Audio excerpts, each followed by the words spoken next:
নমস্কার। ঠাকুরমা স্বামীজির চরণে প্রণাম জানিয়ে আজ আমি শুরু করছি পরম পুরুষ শ্রী শ্রী রামকৃষ্ণ থেকে পাঠ। আগের দিন যা পড়েছি আজ তার পরবর্তী অংশ। বললেন ঠাকুর, মুনি ঋষিরা কি তাকে দেখেননি? তারা চৈতন্যের দ্বারা চৈতন্যের সাক্ষাৎ করেছিলেন। কিন্তু যাই বলুন, নরেন আমার কাছে হেরে গেছে। ঠাকুর চমকে উঠলেন। অবতার তত্ত্ব মানে না। নরেনের হেরে যাওয়াই তো উচিত 100 বার। তবু তার নরেন হারবে এ যেন সহ্যের বাইরে। বললেন, না, হারেনি। আমায় এসে বললে, গিরিশ ঘোষের মানুষকে অবতার বলে এত বিশ্বাস, তার আমি কি বলবো? অমন বিশ্বাসের উপর কিছু বলতে নেই, তাই ছেড়ে দিল তর্ক। নরেন মানে না, তবু নরেনকে ভালোবাসেন। নরেনের তর্কে হেরে যাবে এ অসহনীয় লাগে। আর এ কেমন ধারা তর্ক, যে তর্কে স্বয়ং ঠাকুরকে বাতিল করে দিয়েছে। আমি নস্যাৎ হই তো হব, তবু নরেন জিতুক। আমাকে হারিয়ে ওর যে জিত, সে তো আমারই জিত। একদিন ও ঠিক বুঝবে। এমন অগাধ্যার হৃদয়, সে বুঝবে না? বুঝবে আমার অবতার তত্ত্বের মানে কি।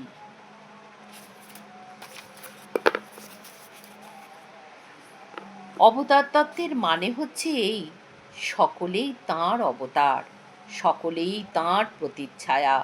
জীবে জীবে চেয়ে দেখো, সবই যে তাঁর অবতার। তুমি তুই নূতন লীলা কি দেখাবি? তার লীলা চমৎকার। আমি নিয়ে এসেছি এই মহতী প্রতিশ্রুতি, এই বৃহতী সম্ভাবনা। মানুষকে প্রমাণিত হতে হবে, মানুষকে প্রকাশিত হতে হবে। প্রকাশিত হতে হবে কখন? যখন সে তার অন্তরের অমৃতময় অমিত তেজ পুরুষকে উদ্ঘাটিত করতে পারবে, উন্মোচিত করতে পারবে। সেখানেই সে অবতার, ঈশ্বর সমান। ঠিক বুঝবে একদিন নরেন। জীবকে শুধু জীব জ্ঞানে সেবা করবে না, জীবকে শিব জ্ঞানে পূজা করবে। সে পূজা ভালোবাসার, সে পূজা দুঃখ মোচন, কলঙ্ক মোচন, অপমানে অবহেলার উচ্ছেদ, সত্য সত্তা সীমার সম্প্রসার। রাষ্ট্র হবে নূতন জীবনবেদ, নবরত সাম্যবাদ। শুধু পংক্তি সমান নয়, পাত্র সমান। শুধু ভোগের বস্তু সমান নয়, ভোগ করবার ক্ষমতাও সমান। শুধু পরিবেশনে সমান নয়, আস্বাদনেও সমান। ওরে, জলখাবার এলো? আবার চঞ্চল হয়ে উঠলেন ঠাকুর। মাস্টার পাকা খুঁজছিলেন। বললেন, আনতে গেছে, এই এলো বলে। কে না কে গিরিশ, তাকে খাওয়াবার জন্যে ঠাকুরের এত ব্যাকুলতা। গিরিশ যেন এই করুণার পারাবার দেখছে না। বাধা বরাদ্দ অনেক পেয়েছে সে। এ যে উপরি পাওনার শেষ নেই। এসেছে খাবার, ফাগুর দোকানের গরম কচুরি, লুচি আর মিষ্টি। সেই বরানগরের ফাগুর দোকান। ঠাকুর আগে প্রসাদ করে দিলেন, তারপর খাবার থালা ধরে গিরিশের হাতে দিলেন। বললেন, বেশ কচুরি, খাও। ভুকাকি 2 হাতে খায়, তবু গিরিশের ইচ্ছে হলো ঠাকুরকে খুশি করবার জন্যে খায় সে গ্রাসে গ্রাসে। খাবার দিয়েছি, এবার জল দিতে হয়। এই তো আমার পুজো, ওখান থেকে গড়িয়ে দিলেই হবে। উঠে পড়লেন ঠাকুর। রুগ্ন দুর্বল, পা টলছে, তবু এগিয়ে চললেন পুজোর দিকে। রুদ্ধ নিঃশ্বাসে চেয়ে রইল ভক্তেরা।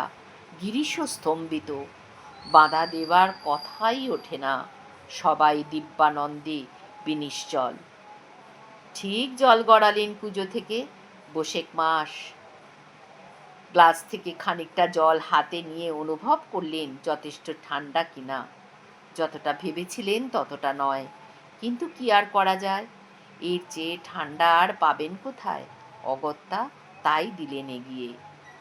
খাদ্য খেয়ে পেট ভরে রসনার তৃপ্তি হয়, জল খেয়ে গলা ভেজে বুক জুড়োয় কিন্তু এ যে খাচ্ছে গিরিশ, এ কি খাদ্য পানীয়? কোন ক্ষুধা, কোন তৃষ্ণার নিবারণ হচ্ছে কে জানে।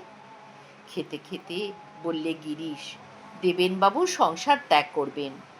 ঠাকুর যেন খুশি হলেন না, কথা বলতে কষ্ট হয়, তাই আঙুল দিয়ে ওষ্ঠাধর স্পর্শ করে ইশারায় জিজ্ঞাসা করলেন, তার পরিবার পরিজনের খাওয়া দাওয়ার কি হবে? চলবে কি করে সংসার? তা জানি না। এসেই দেবেন মজুমদার বলে দিয়েছিলেন, ঠাকুর তোমার বাড়ি যাব একদিন। এই ধরো সামনের রবিবার, দেখো তোমার আয় কম, বেশি লোকজন ডেকো না, আর বাড়িও তো সেই কোথায়, গাড়ি ভাড়াও দুর্মূল্য। দেবেন্দ্র হাসল, বললে, হলই বা আয় কম, ঋণং কৃত্যা ঘৃতং পিবেত। কথা শুনে ঠাকুরের কি হাসি। যে করেই হোক আমার ঘি খাওয়া চাই, অন্যে ঠকুক আমি ঠকতে পারবো না। খবর যখন পেয়েছি, চেয়ে চিনতে চুরি করে আদায় করে আস্বাদ করতেই হবে।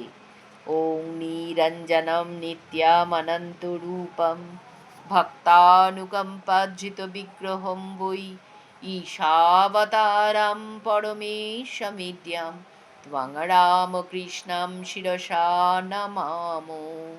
ওম শান্তি শান্তি শান্তি। হরি ওম তৎসৎ। শ্রীরামকৃষ্ণার্পণমস্তু।